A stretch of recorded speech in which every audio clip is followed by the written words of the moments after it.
안녕하십니까, 정동환입니다. 요즘 백화점에 가보면 국산 브랜드 화장품들이 해외 명품 화장품들과 나란히 경쟁하고 있는 걸 보게 됩니다만 우리나라 화장품의 품질이 세계적인 수준이라고 하더군요. 그러나 지금으로부터 몇십 년 전만 해도 그렇지 않았습니다. 국산 화장품에 대한 불신이 높았던 반면 외국산 화장품의 인기는 대단했습니다. 당시 백화점에서는 외국산 화장품 매장이 여성들에게 절대적인 사랑을 받았습니다. 그런데 5.16 군사정변 이후 부정외래품 판매 금지 조치가 시행됩니다. 과거 경제 위기가 있을 때마다 우리가 많이 들어온 말 가운데 하나가 호화사치 외래품 배경운동 아니었습니까? 바로 그것이었습니다. 관련 기록. 서울대학교 김병도 교수와 한성대학교 주영혁 교수의 한국백화점의 역사 가운데 일부분. 임대 위주로 운영하며 주로 외래품을 판매하던 백화점의 큰 변화의 계기가 된 사건은 군사정부의 부정 외래품 판매 금지와 정찰제의 실시였다. 군사정부는 1961년 9월 1일부터 부정 외래품을 단속하고 국산품에 외국 상표를 붙이거나 외국 상표와 유사한 상표를 부착하는 부정행위를 단속했다.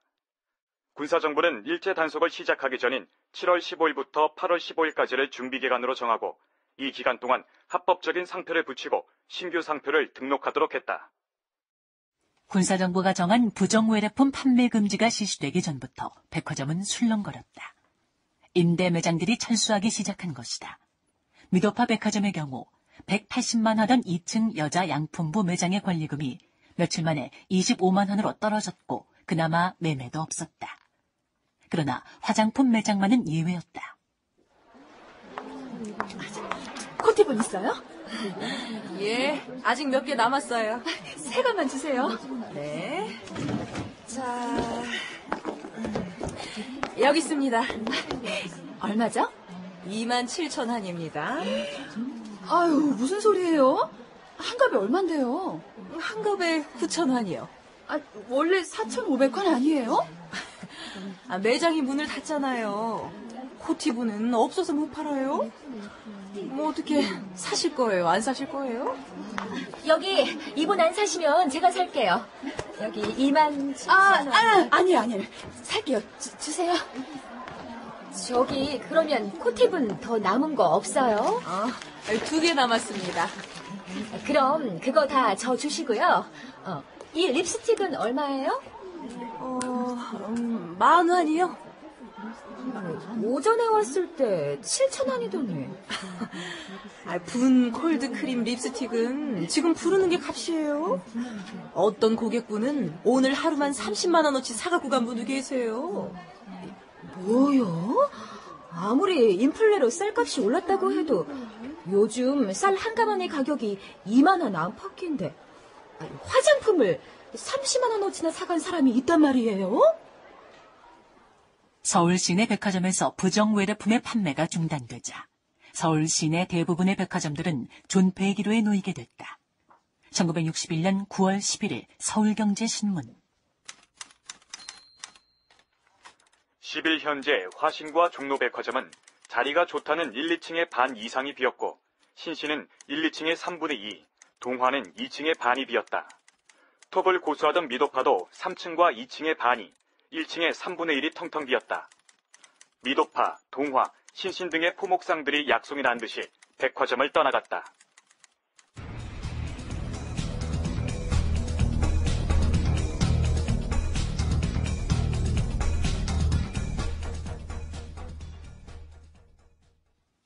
외래품 판매 금지와 더불어 백화점 영업이 타격을 입을 수밖에 없었던 또 한 가지 이유는 그해 10월 1일부터 시행됐던 정찰제였다. 백화점에 이렇게 사람이 없나? 여기 네네. 이 콜드크림 얼마예요? 가격 붙여놨잖아요. 정찰제로 8,000원. 좀만 깎아주세요. 안 돼요. 정찰제라서 깎아주면 우리가 손해보고 팔게 돼 있어요. 아니, 그런 게 어딨어요? 다른 집들은 다들 몇백 원 정도 깎아주던데. 7,000원 해주세요. 안 됩니다, 손님. 8,000원 이하로는 절대 안 돼요. 그럼 그만두세요. 손님. 그러면 7,500원. 됐어요. 다른 점포 가볼게요. 그러면요. 그냥 7,000원. 7,000원을 드릴게요. 저기 어디 가서 7,000원에 사셨다고 절대 말씀하지 마세요. 예, 감사합니다. 여기 7,000원이요. 그럼 많이 파세요. 그렇게 고객이 돌아간 뒤 아니, 또 손해보고 팔았어요? 정부에서는 정찰제를 하라고 난린데 고객들 인식은 하나도 안 돼 있고 무슨 정찰제를 하라고 그러는 건지 모르겠어요. 결국 우리 상인들만 다 죽어나는 거잖아. 나 가게 내놨어요. 이참에 옮겨보려고요. 그래요? 어디로? 요 옆에 자유시장이요. 백화점 상인들 상당수가 요즘 죄다 글로 옮겨가고 있잖아요. 그래요? 그럼 나도 생각 좀 해봐야겠다. 백화점 영업이 뭐 이래가지고선 밥도 못 먹고 살 것 같아. 사실 이때 가장 중요한 것은 먹고 사는 문제 해결이었습니다.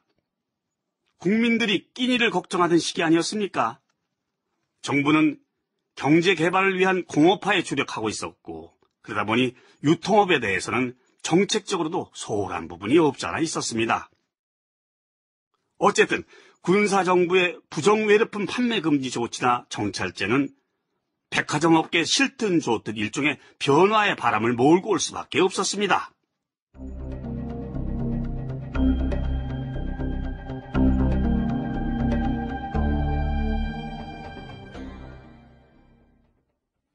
(1961년 9월) 당시 동아백화점의 사장이던 강 의원은 동방생명과 동아백화점의 소유권 이전 계약을 체결한다. 인수 금액은 주당 12,512원 80전, 총 7,507만 6,800원. 확인하십시오. 예.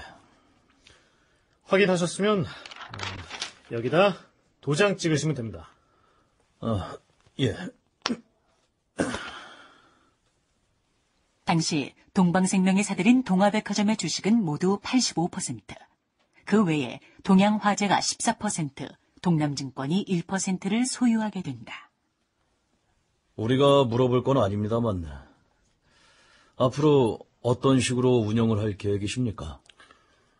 회사에서는 지금처럼 전 매장을 임대로 운영할 생각인 것 같습니다. 네. 우리 동방생명이 백화점 영업에 뚜렷한 목적을 두고 동아백화점을 인수한 게 아니고 충무로에 있는 회사 사옥이 협소했습니다. 사옥도 좀 넓힐 필요가 있고 또 사세가 확장되다 보니 규모도 좀 키워야 했고요. 사실 동아백화점 인수는 그래서 하게 된 겁니다. 그러면 인수 뒤 백화점 운영 방식은 어떤 식으로 하실 건지? 임대로 운영한다는 큰 원칙은 그대로입니다만 매장이 워낙 넓으니 다른 형태의 임대도 고려하고 있습니다. 예. 지난 58년 관제청으로부터 우리가 이 백화점을 6억 7천만 원에 사들였습니다. 예. 임대로 운영했지만 그러나 잘 되던 때도 있었습니다. 결국 어려움을 극복하지 못하고 이렇게 두 손을 털고 물러나긴 합니다만 내가 실패했던 원인은 딱 한 가지입니다. 백화점에 활기가 없었습니다. 네. 무슨 일이 있어도 매장이 비어있는 채 방치하지 마십시오. 빈 매장이 많을수록 백화점의 활기는 떨어지는 법입니다. 매장을 꽉꽉 채우세요. 임대가 안 되면 직영으로라도 채우십시오. 잘 알겠습니다. 동방생명보험의 동아백화점 인수. 동방생명은 임대업자가 빠져나간 자리에 직영을 실시한다. 직영 품목은 설탕, 청과 과자 정도였다. 직영을 실시한 가장 큰 이유는 점점 더 비어가는 매장을 방치해둘 수가 없어서였다. 이처럼 동방생명 역시 백화점 운영에 어려움을 겪었다. 유통에 관한 기초 지식도 없이 백화점 사업에 뛰어들었던 것이다.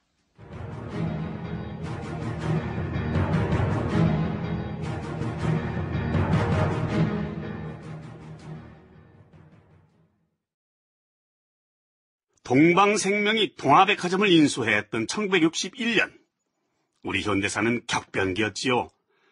5.16 군사정변이 있었던 해였습니다.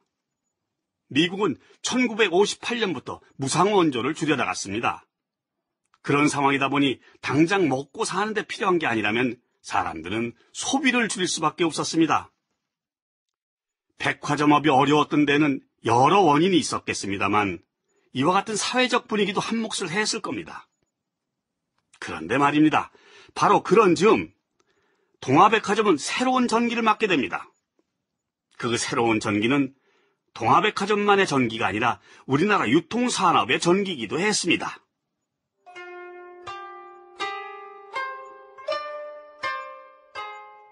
삼성그룹의 이병철 회장. 그는 매해 신년을 일본에서 보내는 경우가 많았다. 그는 그곳에서 일본의 경제대담 프로그램을 보거나 경제 전문 기자들을 만나면서 장차 삼성의 사업 방향을 설계하고는 했다.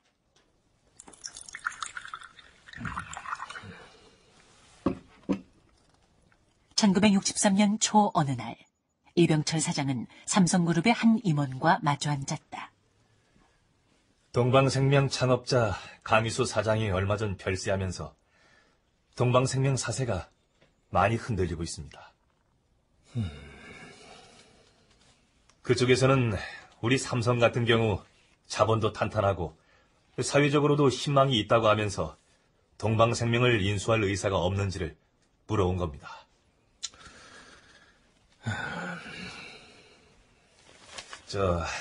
사장님께서 챙겨오라고 하신 동방생명 관련 자료들입니다. 우리나라 경제개발 계획이 어떻게 되죠? 예? 제1차 경제개발 계획이 작년부터 시작해가 66년도에 끝나죠. 예, 그렇습니다. 제1차 경제개발 계획의 핵심은 중공업화입니다. 자본이 없어가 계획만큼 실행이 될까 의무지만도 그래도 2차에서라도 중공업화를 반드시 실현할 겁니다. 하지만 박정희 의장이 앞으로 어떻게 될지 모르지 않습니까? 내 보기에 아마 대통령 될 겁니다. 박 의장에 대해서는 미국에서 좋지 않은 감정을 갖고 있지 않습니까? 박 의장한테 식량이나 원전 문제로 이런저런 압박을 가하고 있다고들 하는데요. 나는 그 문제도 박 의장이 결국은 돌파해내리라고 봅니다. 네. 자, 그러면 이제 우리한테 남는 문제가 그 사람들이 앞으로 경제를 어떻게 끌고 나갈 거냐, 그리고 그에 따라 기업은 어떻게 대처할 거냐 하는 건데, 만약 중공업화가 된다면 어떤 사업이 유망할 것 같아요? 글쎄요. 보험업, 그게 향후 전망이 아주 밝은 사업입니다. 그래 내 김상무에게 동방생명에 관한 모든 것을 다 조사해 오라고 했던 겁니다. 인수하실 요량이십니까? 합시다. 해야지요. 일본의 경우만 해도 산업이 발달하고 경제가 좋아질수록 잘 되는 사업이 보험업입니다. 알겠습니다. 그래, 알고 한국으로 돌아가면 사전 준비를 좀 하시고. 예. 이때 삼성은 동방생명보험을 인수했고 1987년 동방생명보험은 삼성생명보험으로 상호가 변경된다. 동방생명을 인수했을 경우 같이 인수할 수밖에 없는 게 동아백화점입니다. 동아백화점이라. 예. 그런데 지금 경영 상태가 매우 좋지 않고 뿐만 아니라 경영 환경도 좋지 않습니다. 어떻게 백화점은 그냥 처리를 하는 게 좋겠습니다만. 그것도 합시다. 우리 삼성이 백화점업에 진출 한번 해보입시다.